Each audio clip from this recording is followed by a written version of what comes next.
so I want to share a couple scriptures with you. 2 Corinthians 11, we're going to start with verse 3. That's 2 Corinthians 11, verse 3.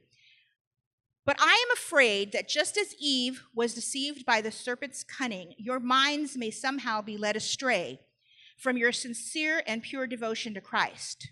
For if someone comes to you and preaches a Jesus other than the Jesus we preached, or if you receive a different spirit from the spirit you received, or a different gospel from the one you accepted, you put up with it easily enough. For such people are false apostles, deceitful workers, masquerading as apostles of Christ. And no wonder, for Satan himself masquerades as an angel of light. It is not surprising then if his servants also masquerade as servants of righteousness. That is so true. I was watching Dr. Phil on Friday, and it was all about a cult, where once again, they said that they were preaching gospel of Jesus Christ, and when you got there, next thing you know, you're drugged and you're in a compound and whatever. The enemy is out there to deceive whomever he can. We know that. He's like a roaring lion, seeking who he may devour. We have to make sure that we are so rooted in the word that he cannot devour us. He can't even put a question in your mind, because that's what he does. Remember, it's not in my notes, but remember when he came to Eve in the garden, he asked, well, what's going to happen to you? Well, we'll surely die. You're not going to die. All he has to do is put a question in your mind so that you just start following that path. I'm sorry, but I have a theory. I don't think most of the time people get up and think, I'm going to sin today. I'm going to commit adultery. I'm going to run a red light. I'm going to do all these things.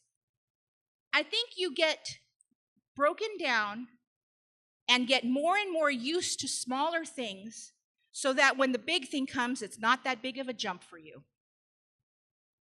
Right? And I think that's what the enemy does. He brings you tiny little things that put seeds of doubt in you. And next thing you know, he comes and says, well, what about this? And you buy it hook, line, and sinker.